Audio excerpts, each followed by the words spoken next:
And as I began to travel around with the drum and learn, I learned that Native people have many prophecies about this time. I began to hear these over and over. And so I kind of more or less memorized a lot of them. And what I'd like to do now is share with you some of those. You know, every day now on the TV, I hear what the elders talked about back then. Even just last night, there's a sign that's to come before the third shaking of the earth, which I'm going to get to. I'll explain what all these mean. Last night on the news, they were talking about it. We'll come up to that. They say at the beginning of each cycle of time, the Great Spirit comes down through a messenger. He makes a strong appearance upon the earth, and we are coming to an end of a cycle now. It's not the first cycle. There was a cycle of spirit. There was a cycle of the mineral, the rock. There was a cycle of the plant. And now we're in the cycle of the animal, coming to the end of that and beginning the cycle of the human being. When we get into the cycle of the human being, the highest and greatest powers that we have will be released to us and be released from that light or soul that we carry to the mind. But right now we're coming to the end of the animal cycle when we have investigated ourselves and learned what it is to be like an animal on this earth. And at the beginning of this cycle of time, long ago, the Great Spirit came down and he made an appearance. He gathered the peoples of the earth together, they say, on an island that is now beneath the water. And he said to the human beings, he said, I'm going to send you to 4 directions, and over time I'm going to change you to 4 colors. But I'm going to give you some teachings, and you will call these the original teachings. And when you come back together with each other, you will share these so that you can live and have peace on earth, and a great civilization will come about. And he said, during this cycle of time, I'm going to give each of you 2 stone tablets. And he said, when I give you those stone tablets, don't cast them upon the ground. Because if any of the brothers and sisters of the 4 directions and the 4 colors cast their stone tablets on the ground, not only will the human beings have a hard time, but almost the earth itself would die. And so he gave us each a responsibility, and we call that the guardianship. And to the Indian people, the red people, he gave the guardianship of the earth. And we were to learn during this cycle of time the teachings of the earth and the plants that grow from the earth and the foods that you can eat and the herbs that are healing. So that when we came back together with the other brothers and sisters, we could share this knowledge with them, because something good was to happen on the earth. And to the south, he gave the yellow race of people the guardianship of the wind, and they were to learn about the sky and breathing and how to take that within ourselves for spiritual advancement. And they were to share that with us in this time. And to the west, where there's blackness of night, he gave the black race of people the guardianship of the water, and they were to learn the teachings of the water, which is the chief of the elements. It is the most humble and also the most powerful. When I went to the University of Washington and learned that it was a black man that invented blood plasma, it didn't surprise me, because blood is water. And the elders already told me that black people would bring the teachings of water to humanity. And to the north, where there's white snow on this continent, he gave the white race of people the guardianship of the fire. And if you look at the center of many of the things they do, you will find the fire. In this light bulb, they say that is a white man's fire. If you look at the center of a car, you will find a spark. If you look at the center of the airplane, the train, you will find the fire. And the fire moves, also consumes. This is why it was the white brothers and sisters that began to move upon the face of the earth and reunite us as a human family, because they had the guardianship of the fire. This was their responsibility. And so a long time passed, and the Great Spirit gave each of the 4 races 2 stone tablets. Ours are kept at the Hopi Reservation in Arizona, at 4 Corners area on 3rd Mesa. I've talked to people from the black race of people. Their stone tablets are at the foot of Mount Kenya. They are kept by the Kikuyu tribe. I once had the honor of presenting a sacred pipe of the Kikuyu tribe carved from the red pipestone of Mount Kenya.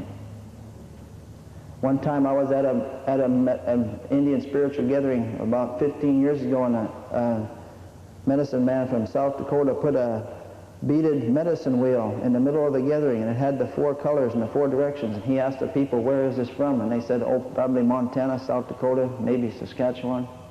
He said, this is from Kenya. It was beaded just like ours, same colors. The stone tablets of the yellow race of people are kept by the Tibetans in Tibet. And the guardians of the traditions of the people of Europe are the Swiss.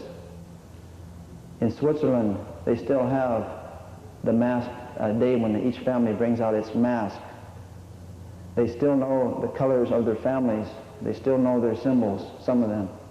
I went to school with some people at the University of Washington from Switzerland, and they shared this with me. Each of these 4 keepers happened to be people that live in the mountains.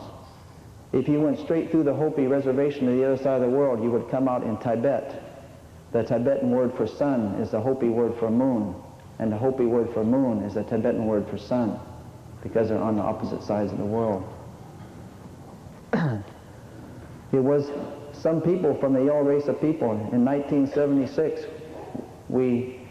because the United States was celebrating 200 years of freedom, they're having this bicentennial. Some of the native people thought this was significant, and they carried a sacred pipe bundle from the west coast to the east coast of this land. And I particularly I was thinking last night as we were having a circle out here about this. They said that the roads of this land would either go north-south or they would go east-west. If they went north-south, we would come together as brothers and sisters. But if they went east-west, there would be destruction, and almost the earth itself would have a hard time. So you all know the roads went east-west. They said things then would be lost from the east to the west and the north to the south, but they would come back from the west to the east and come back from the north to the south. They would be lost from the south to the north. So 9 years ago, in 1976, from the west to the east coast of this land, from San Francisco to Washington, D.C., people carried a sacred pipe bundle by hand on foot across this land. My aunt had dreamt 15 years earlier, and that dream was in a book, that people would throw rocks and bottles at that pipe bundle as they carried it across the land. People that didn't like them. Sure enough, that came about. People threw, but as my aunt seen it in her dream, that it only come so far, and then they dropped, and nothing touched it. When they got up to the top of the Rockies, they hit a hard storm, and there was an elder man. He had long white hair. He says, I will carry it now. They had a van, and then they had people walking by the van carrying that bundle, and the old man got out of the van. He carried it clear through that storm. He was so cold when he got back in the van that somebody touched his hair and it fell. His hair was frozen. You have to be really cold for your hair to freeze, but that old man carried it through that storm, because they said if we carried this bundle across the earth, the powers would begin to come back. It was carried from west to east. They said a spiritual fire would be lit in the north, and it would come down the northwest coast of this land, and when it gets to Puget Sound, it will go inland. I think this 9 years later is the gathering in the north myself. That's why I came here. This is it. We have the capacity to start the spiritual fire now here. The old people long ago seen it and foretold it, and I'm going to come to that. So we went through the cycle of time. Each of the 4 races went to their directions, and they learned their teachings. It was in Newsweek magazine not too long ago that 8 out of 10 foods that people eat on the earth were developed here in the Western Hemisphere, because that was our guardianship, to learn the teachings of the earth and the things that grow from the earth. Then we were given a sacred handshake to show when we came back together as brothers and sisters that we remembered the teachings. And it was indicated on the stone tablets that the Hopis have, that the first brothers and sisters that would come back to them would come as turtles across the land. They would be human beings, but they would come as turtles. So when the time came close, the Hopis built a special village to welcome the turtles that would come across the land, and they got up in the morning and looked out at sunrise, and they looked out across the desert, and they saw the Spanish conquistadors coming covered in armor like turtles across the land. So this was them. So they went out to the Spanish man, and they extended their hand, hoping for the handshake, but into the hand the Spanish man dropped a trinket. And so word spread throughout North America that there was going to be a hard time, that maybe some of the brothers and sisters had forgot the sacredness of all things, and all the human beings were going to suffer for this on the earth. So tribes begin to send people to the mountains to have visions, to try to figure out how they could survive.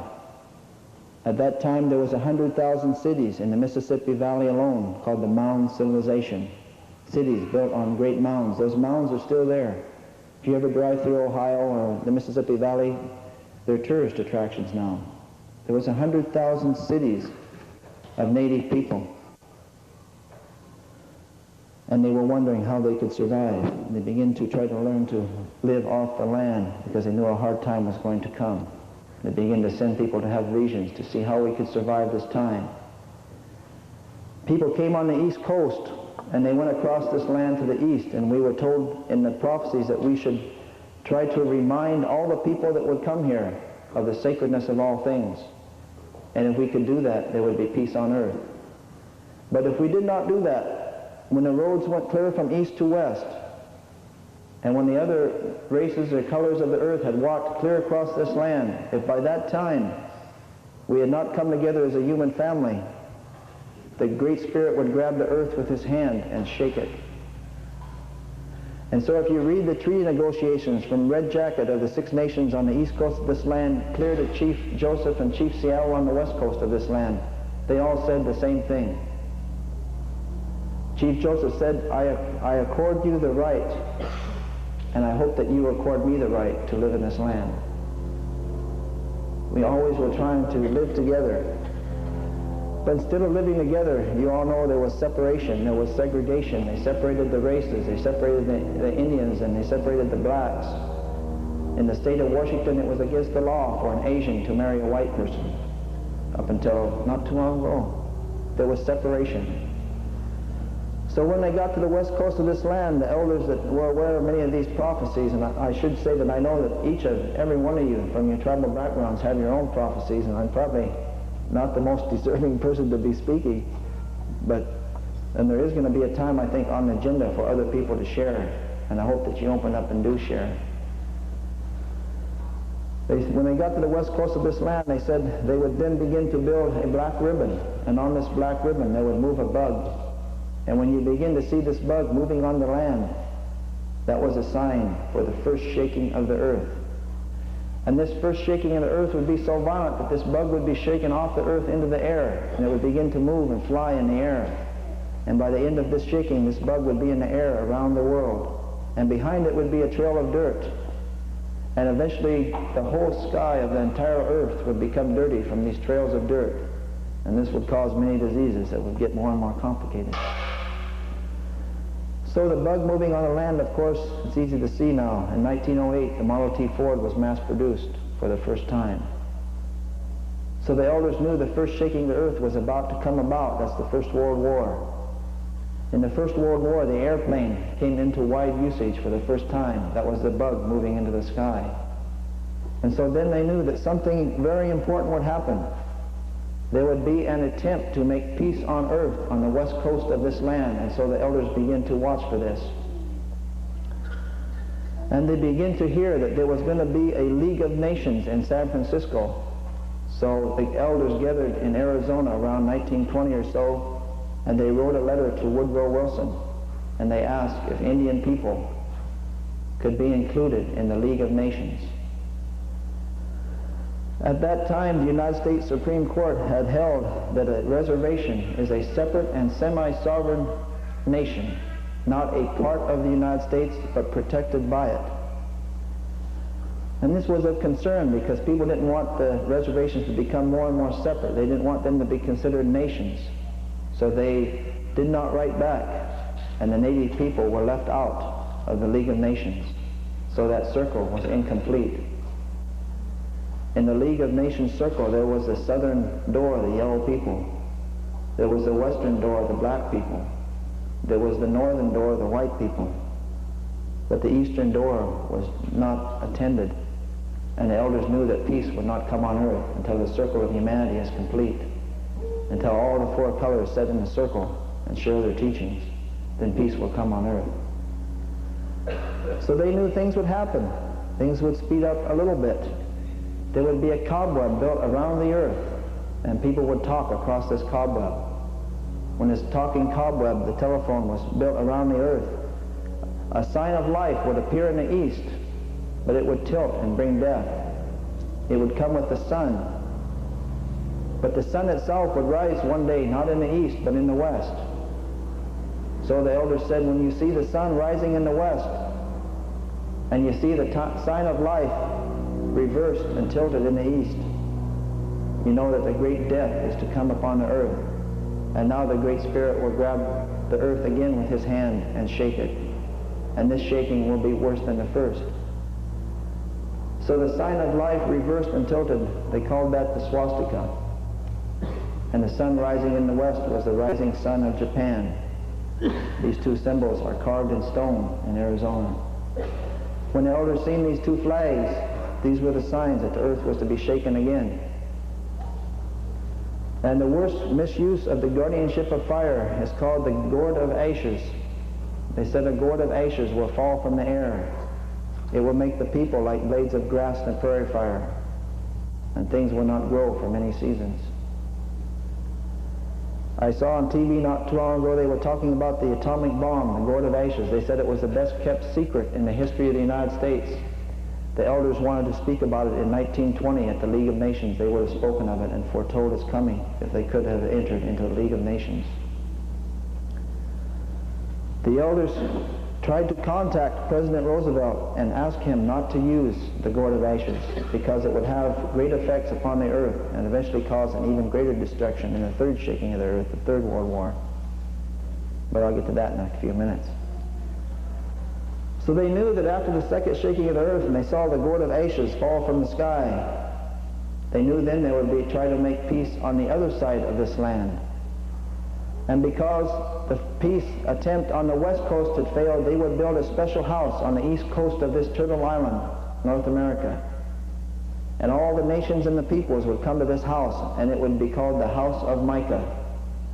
It would shine like the mica on the desert shines. So the elders began to see they were building the United Nations made out of glass that reflects like the mica on the desert. So they knew this is the House of Mica, and all the peoples of the earth should go to it. So they met and talked about this.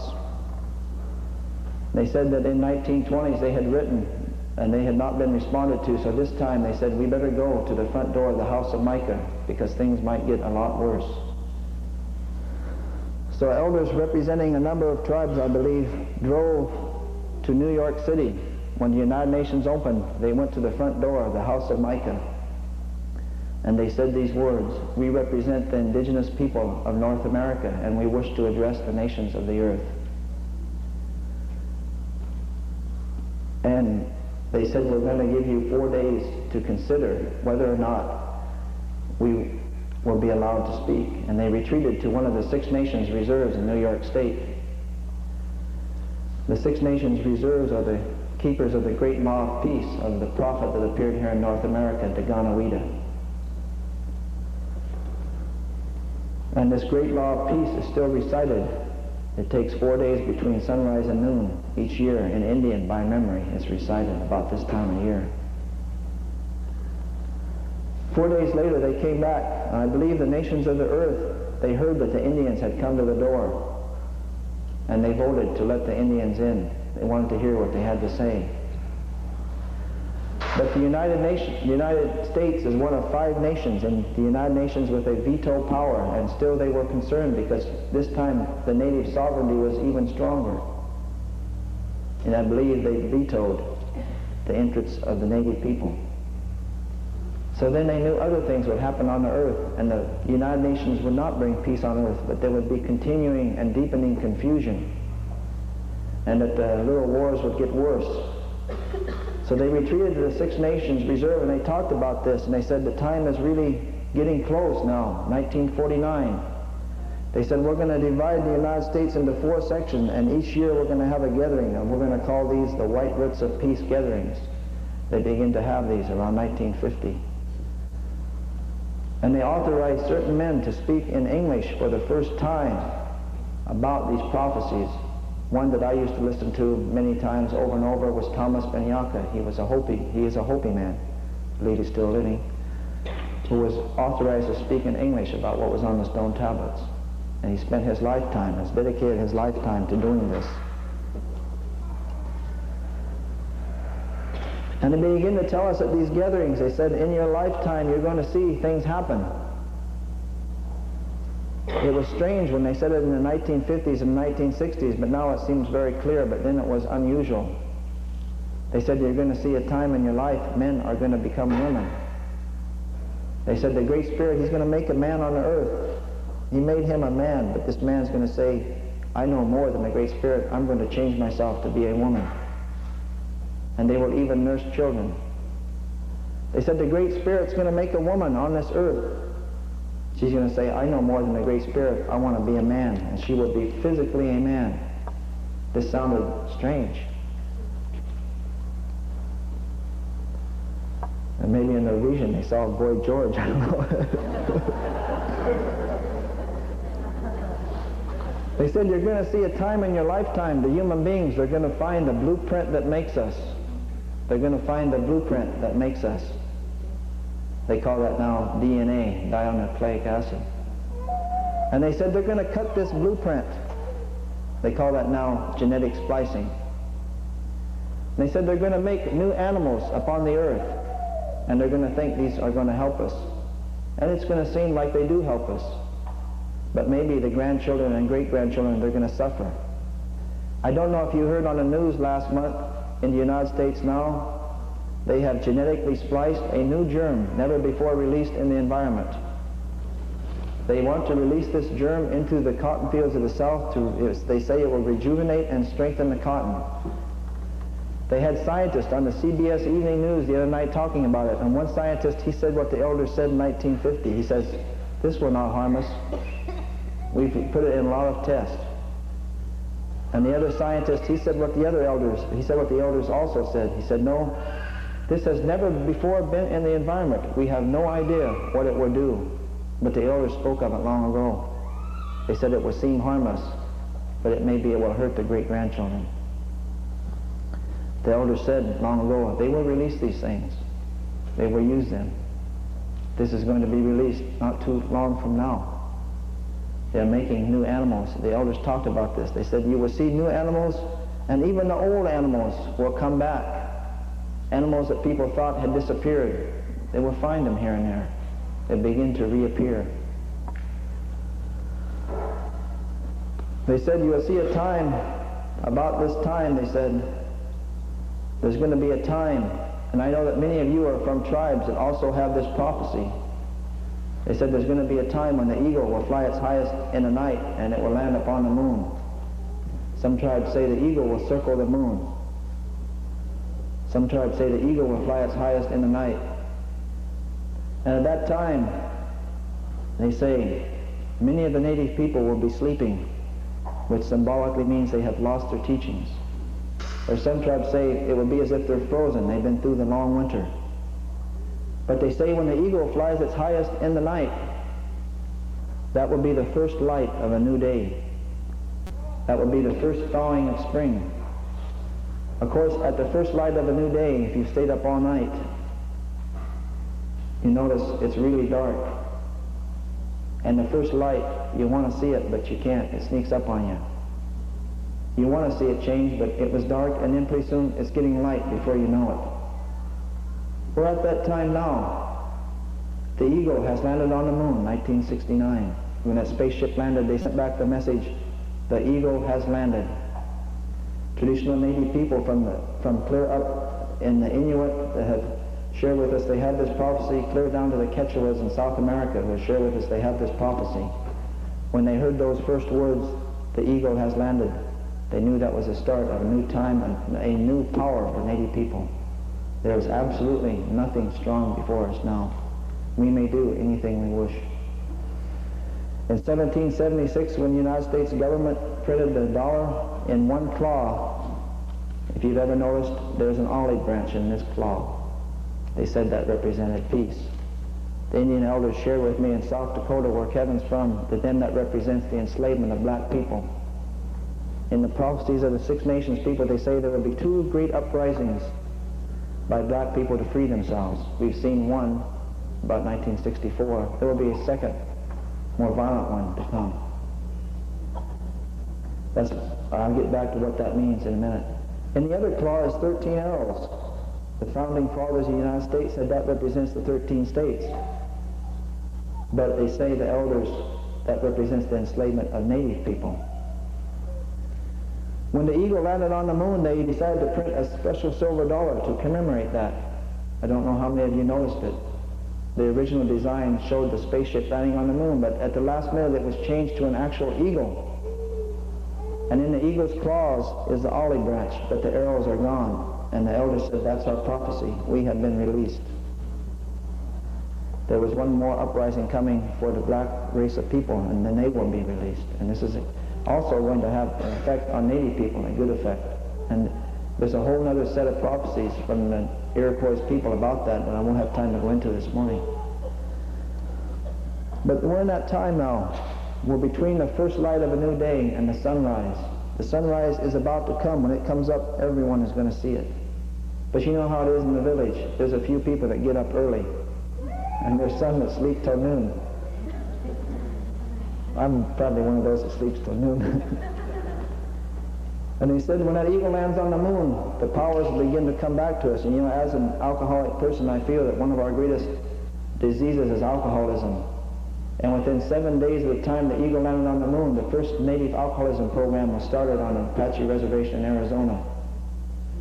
Within 7 days of the time the eagle landed on the moon, the Freedom of Indian Religion Act was introduced into the United States Congress. Eventually it was passed in November. In 1978, it was signed by President Carter. I believe it was November 10th, making the song that Kevin sang legal to sing in every state of the United States. It was punishable at one time to go to jail for 10 years and or a $10,000 fine for singing a song or doing a sweat. This was changed in 1978. The legislation was introduced in 1969, less than 7 days after the eagle landed on the moon. These are the physical manifestations of the spiritual prophecies that we have.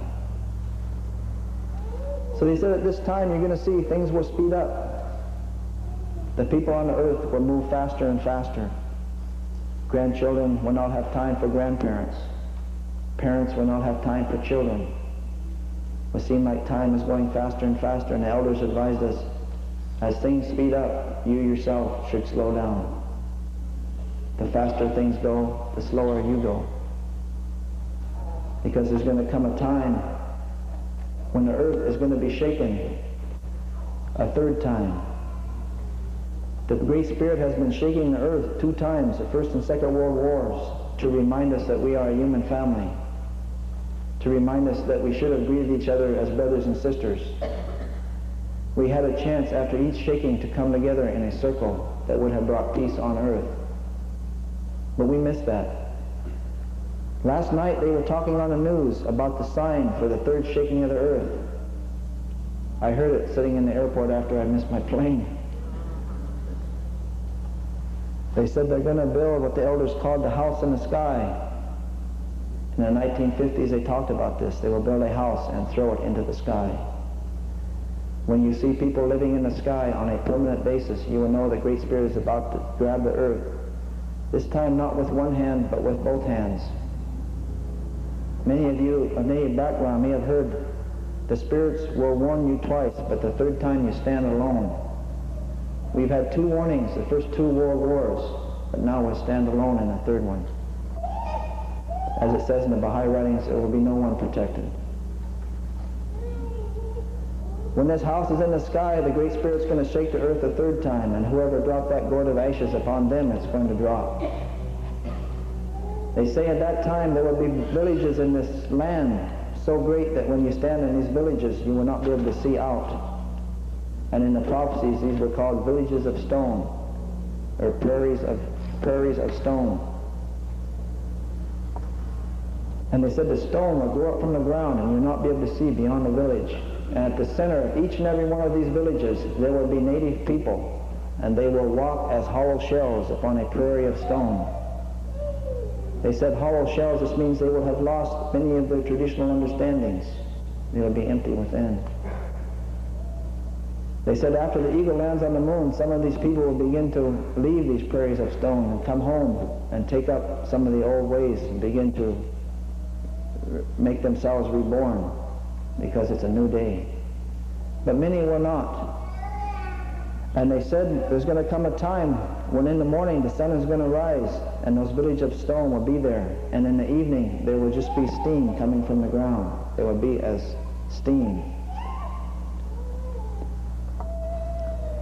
And in the center of many of those villages of stone, when they turn to steam, the native people will turn to steam also, because they never woke up and left the village. And this used to bother me when I was a young man.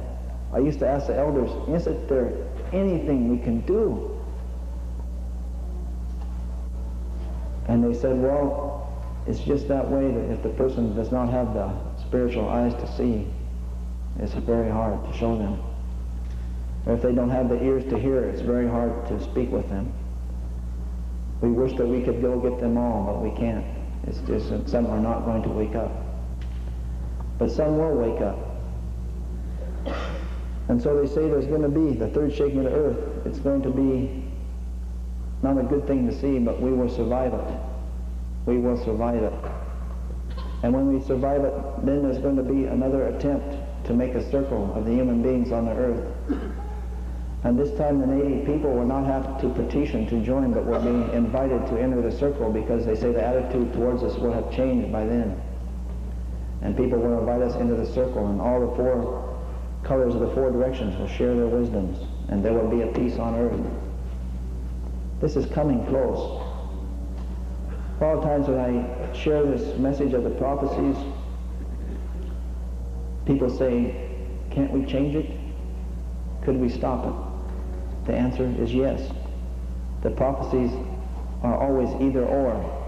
We could have came together way back there in 1565, and we could have had a great civilization, but we didn't. Always along the path of these prophecies, we could have came together. We still could. If we could stop racial and religious disharmony, we would not have to go through this third shaking. The elders say the chance of that is pretty slim. It seems to me like it's pretty slim too. But they say what we can do is we can cushion it. The word we use is cushion. We can cushion it, so it won't be quite as bad. How do we do this? We do this by sharing the teaching that will reunite us. The Hopis and the prophecies say there will be a religion that comes here. Maybe it will be true and bring unity, or maybe it will not bring unity. If it does not bring unity, a second religion will come. And the people of this religion are known in the Hopi language as the Baha-Ni, the people of Baha. Ni means people of. So I was looking for the people of Baha. I wondered who the people of Baha were. I was a Baha'i quite a while before somebody told me that Baha'i means people of Baha. I thought, oh my God. Well, I was looking for it all these years and I never even noticed it. And I found it. I was stubborn, didn't want to become a Baha'i, but my grandfather that passed away, he must have found out about it in the next realm, because he came back to me 4 times. Tell me, hey, look at that again, look at that again. Look one more time. Baha, it means light or glory. Baha'i means followers of the light, or the people of Baha. We've been waiting for these people a long time. They say they will bring a teaching that will unite the earth. So we need to share this teaching. They say the fire will come from the north. So here we are in the circle in the north, talking about the Bahanis, the people of Baha, and the teachings of Baha'u'llah. When I heard about these, none of them made any sense. But now most of it has come to pass. Last night on the news they said the house in the sky will be put up in 1996. It was going to be put up sooner, but it's been postponed for 4 years. Maybe it'll be postponed again, but in not too long it's going to go up. The earth as we know it is going to change. Each of us carry, I believe, a sacred drop of light. In the Indian teachings, they say it takes 9 ancestors to agree before conception can occur.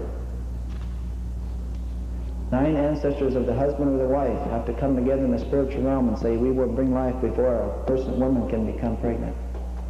At that time, the soul is formed. I delivered my first daughter, and a man who, from the blood reserve, who went to South Dakota and was the first blood to pierce for, in 82 years, he came to my house by coincidence 4 days before my wife went into labor. Each night we had the ceremony. And on the morning after the 4th ceremony, my wife went into labor at sunrise. And that night at sunset, the daughter was born. And I took her out and I cut the cord, and I noticed that at the Sundance that the Lakota people do in South Dakota, they pass that pipe 3 times and they don't take it in the 4th time. And even in Washington, I've heard the coming of a child is like the coming of a new pipe. And when I was delivering my daughter, I happened to notice that the skull came out 3 times. And on the 4th time, her head came out like the coming of a pipe. So I took her out and I cleaned her up and I washed her, and first I put her on her mother instantly. But then after a few minutes, we washed her up. There was a circle of people just about like this around my wife and praying, and people with different backgrounds. And we looked up, and through the ceiling came a small drop of blue light. When it got close to the child, you could not see it. That was her soul. She would carry that light throughout earth. In that is her special uniqueness as a being, her spiritual power. In that are gifts. After we go through, and then we carry it back here, and it radiates to the mind, but for some reason in this cycle, we've been in the lower natures, the animal part, but now we're going into the human world, and the mind is going to be opened up to the radiance of that, our own soul. And the cycle of the human beings is going to come about. And something so good is going to happen on this earth it cannot even be described. The elders say it in different ways. They say something like this. They say, there will be grass at that time when they make that circle and bring the peace on the earth. There will be blades of grass that have not quite come through the earth. Even they will try to push themselves up to be part of that day when the sun rises. The elders explain it like this. They say out here outside this building, long before there was the fairgrounds here, there were native people. They say many of these native people in different tribes, they were aware of these things, and they told their children. Their children grew up. One time the people came from the Hopis. Scientists came to the Hopis, and they said, we want to take a piece of the stone tablets. Well, they said, we want to take the stone tablets to a scientific laboratory to determine how old they are. The Hopi said, we know how old they are.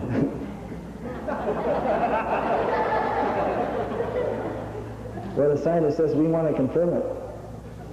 Well, the Hopis let them take a little piece, and they did that, the carbon dating method. They found these tablets were at least 10,000 years old, maybe 50. So when I say thousands of years ago there were native people that spoke of these things, that's exactly what I mean. They told their children. And thousands of years ago their children grew up and told their children. And then their children grew up and told their children. And they spoke about the people that would live at this time, and now it is us. We are the ones they spoke of long ago. They say to be allowed to become into creation and live upon the earth at this time is a great honor. In the cycle of time, from the beginning to the end, this time that we're in now, the change, the purification of all things, they say this is the hardest time to live, but it's also the greatest honor to be allowed to live and see this.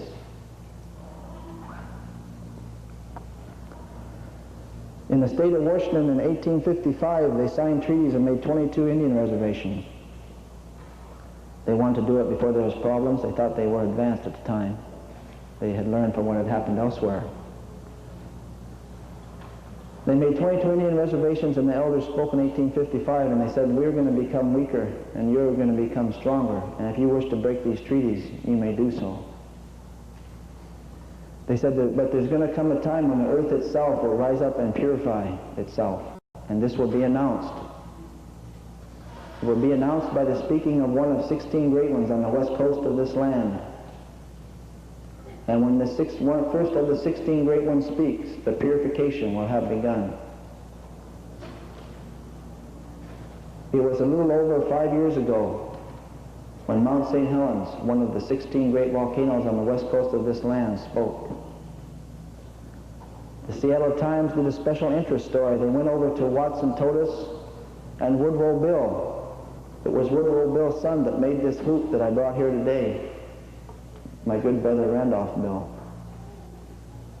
They asked Watson Totus and Woodrow Bill, as spiritual people of the Yakima Nation, what does this mean? What they said was so profound that they didn't put it on page 16, they put it on the front page of the Seattle Times. They said this means that the races and nations of the earth should slow down and come together and talk to each other. That's exactly what it meant. And we had 4 years and 4 days to do that. 4 years and 4 days later, Mount St. Helens went off a second time. That was last spring, just about this time. That was our grace period. We could have still done something really good, but now things are going to speed up. Now things are going to really happen fast. Time is going to go so fast. The more we share the message, the more we will cushion the third shaking of the earth, then the easier it will be on ourselves and others. A good friend of mine in Montana, his grandmother just passed away last year. The last thing she said to him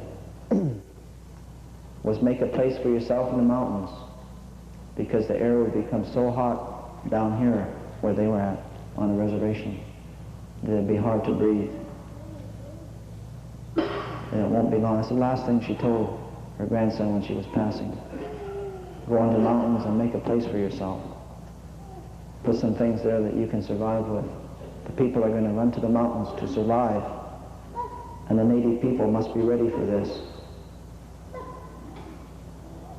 And I know Eugene is going to speak, and I'm only going to speak a little bit longer. He said something that profoundly affected me several years ago at the last gathering about how important it is for Native people to get ready, because it's not going to be long. And they're going to turn to Native people, and they're going to turn to the local spiritual assemblies. I know there's a lot of local spiritual assemblies that don't meet, and they think, well, we don't really have that much business, but it's not going to be long. The earth is going to turn to you. Blackout, I believe, foresaw this, and he said there will be a hoop of many hoops that will circle the world. So this is that time.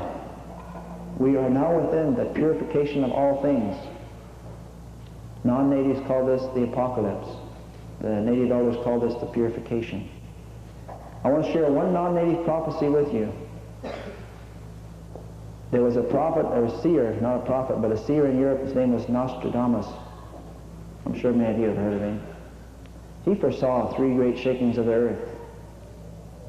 He said the third shaking would begin when Lesser Arabia and Persia engaged in a war.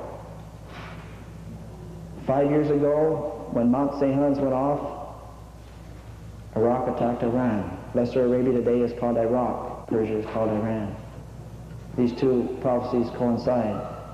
Both the native elders and Nostradamus said this would start slowly, almost unnoticed by the peoples of the earth, but it will eventually involve us all. Eventually the gourds of ashes will fall from the sky so much that the river that runs through the center of this Turtle Island, the Mississippi River, will boil from the heat of the gourds of ashes that will fall on this land. But don't despair. It sounds terrible, but we will survive it. We will live through it. I don't think anyone chosen to live through it, but some people will.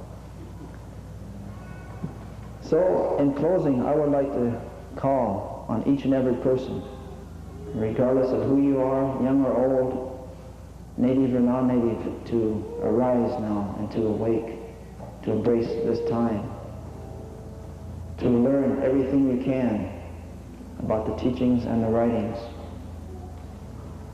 to arise and awake and go forth, all the peoples of the earth.